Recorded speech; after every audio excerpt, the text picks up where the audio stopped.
is Charna Cipher from Transparent Talent Solutions. This is a third episode in a series about searching for a unicorn. Hint, there is no unicorns. But today we're going to talk about how to get the most out of the interview process from the answer perspective. So in our first episode, we talked about how to plan and position yourself best for doing interviews. In episode 2, we talked about the best way to ask questions to get the information you want. And now I want to talk about how to pull that information out of a candidate using some simple modeling and follow-up questions. So let's get into it. I do want to remind you that I'm a big proponent of interviewing for culture, values, soft skills versus technical skills. I think from a technical skills standpoint, a lot of what's on the resume will address that, and so will the recruiter. Typically, you will not get someone who is not technically skilled to do the job, and your job is really to ferret out whether they're going to be a good fit for the company. So thinking of culture, values, soft skills that are really necessary for the job. And that's why I encourage all of you in episode 2 to do behavioral interviewing, because behavioral interviewing is asking a question in such a way that it pulls the prior experience of the person into the conversation, because prior experience or prior actions are a good indicator of how someone is going to behave in the future. So episode 2, please go back and listen to it. It's really quick video. And it really is about what or how to ask the question. So when you frame a behavioral interview question, you want to ask about the past, such as, can you tell me a time in which blank? Or was there a situation in which you experienced this, and can you share how you dealt with that situation? So that was episode 2. Now, today, I want to talk about how to seek out the answer you really want. Because a lot of times you might ask someone a question like, tell me about a time in which you were under a time crunch and how you dealt with it. And a lot of people might just say, well, I just took whatever was in front of me and I got that out of the way and I moved to the next one. Or someone might say, I was really overwhelmed, so I went to my boss and he told me which was priorities. Like, there are a lot of generic answers. We really want to get down to the meat. So when you seek an answer, the model I want you to use is called STAR, which stands for Situation, Task, Action, Result. And you can even tell the candidate ahead of time, this is how I want you to answer the question. I want you to tell me about the situation or task. I want you to then explain what actions you took to address the situation or task, and then what are the results. So that might look like a scenario in which you say, give me an example of when you dealt with conflicting priorities. And they'll give you something. And you may probe to say, well, what were the specifics around the situation? Or what were the associated tasks that you were responsible for? Then you want to know what action they took. So they may say, well, I had conflicting priorities, so I just addressed the one that I thought was the most important. Or I found out from my boss which one was the most important. And so when you talk about actions, you may follow up with a question about, well, what specific actions did you take to achieve your target? Did you just have your boss tell you what was the priority? What other obstacles were in the way? was number one a priority, but you couldn't get to that because something else was happening? So what obstacles, and how did you address them? How did you overcome those obstacles?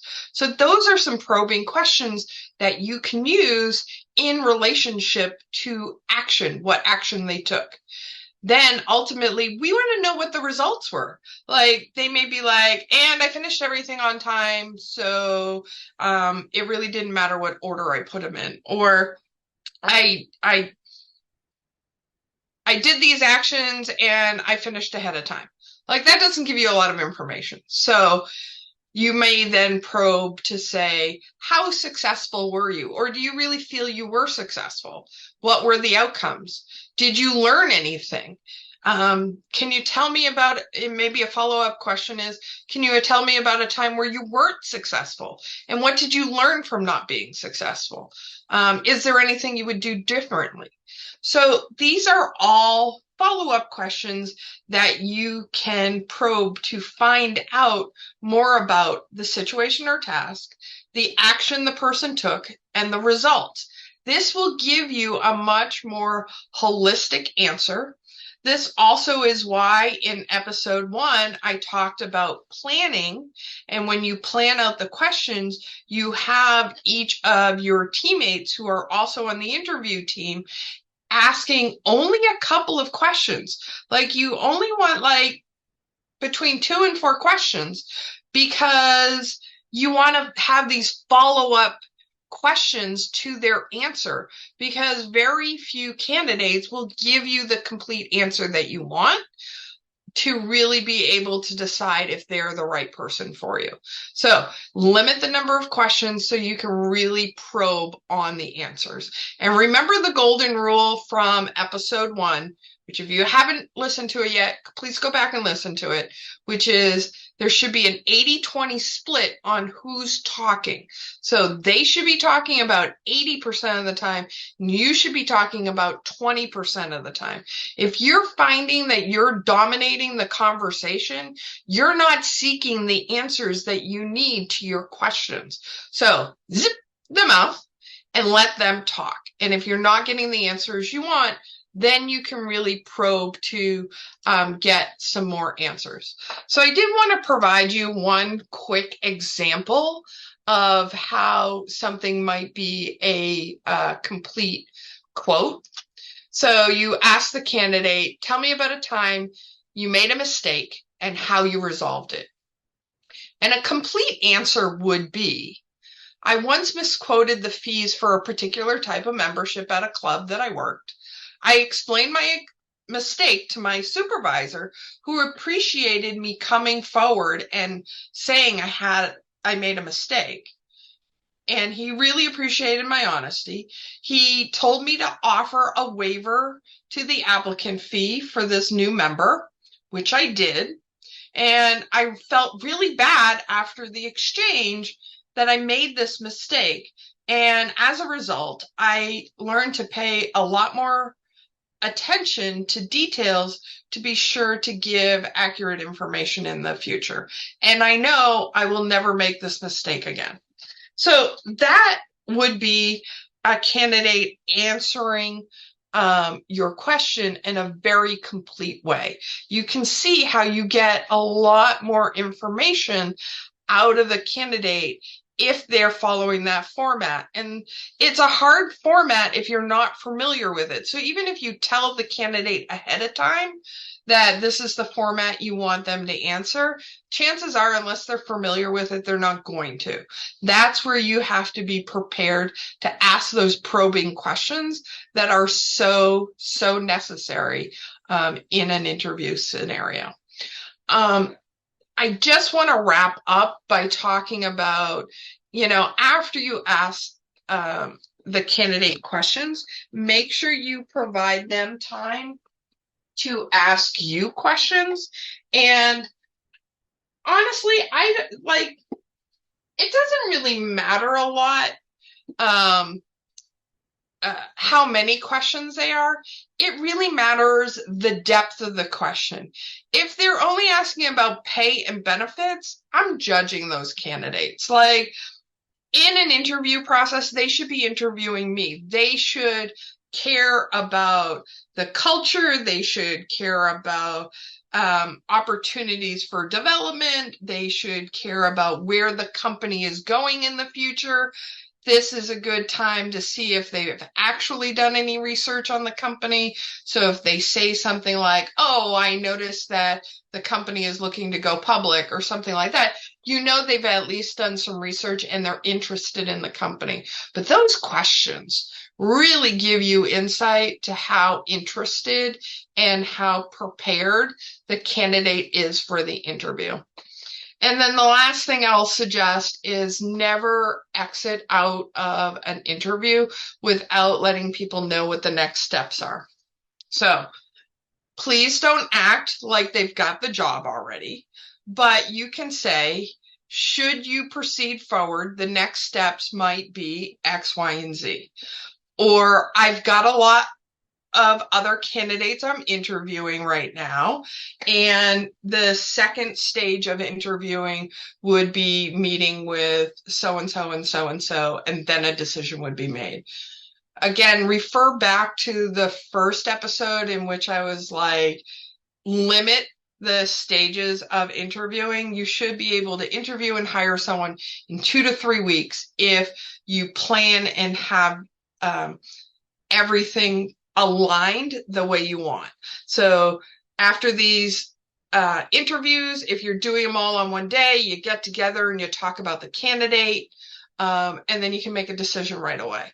But give the candidate some idea of the next steps. You'll either hear from me about the next steps, or if you don't hear from me, there's a good chance that you didn't move to the next stage, and you won't find that out until the position has been closed and the system will send you an email. That is just good, a good way to treat your candidates with dignity and respect. I respect companies that tell me that way more than I respect companies that make me feel like I got the job or just completely ghost me. And I think it's human nature, are more likely to talk negatively about a company that ghosts me or, sounds like they're promising me the job and then they send me an email saying, sorry, you didn't get it. So treat your candidates with dignity and respect because they are a marketing tool for the company. Like if you do a terrible job interviewing a candidate, that candidate's going to talk crap about your company. That's just the way it is. So keep that in mind when you're doing the interview process and how to close it out. I did say that was the last thing, but I do want to cover one last thing really quick, which are the do's and don'ts of interviewing. And a lot of people think they know this, but I have seen way too many times that managers slip up. So do talk about previous work experience. Ask about certification, technical experience, soft skills. Talk about things specifically related to the skills and competencies for this position. Do not talk, ask, insinuate anything that has to do with age, marital status, race, national origin, sexual preference, religious affiliation, or disabilities. Those will get you in hot water and legal trouble. And sometimes it might seem very innocuous what you might say. So for instance, I remember probably about 10, 15 years ago, I had someone make a statement after I answered a question, and he said, wow, you don't look like you're old enough to have done that. That's an age question, or that is an indication of age. Now, it may seem like a compliment, but I could have really made a lot of trouble for that company because they were judging me on age. So just be really careful on how you script your questions and your commentary. I want you to be natural, but at the same time, there are hot spots that you can't talk about, you can't reference in any way, you can't joke about. Just make sure you don't do that. So that is the end of my series on searching for the unicorn. Again, there is no unicorn. So find the best candidates that have the best attitude and aptitude and go after them. Because skills, for the most part, unless you're a brain surgeon, a lawyer, or something along those lines, can be taught. So give people the opportunity to teach them. I hope you enjoyed this series. If you have any questions or comments, you can leave them below, or you can send me a message at Charna, CHARNA, at transparenttalentsolutions.com, and I'm happy to have a conversation with you or exchange some emails. I'm also open to any future ideas that you might have for this podcast and the things you want me to cover. Hint, I am playing with the idea of having a quote unquote bloopers reel. And it's not a blooper on how many times I had to record this podcast, which believe me was many times.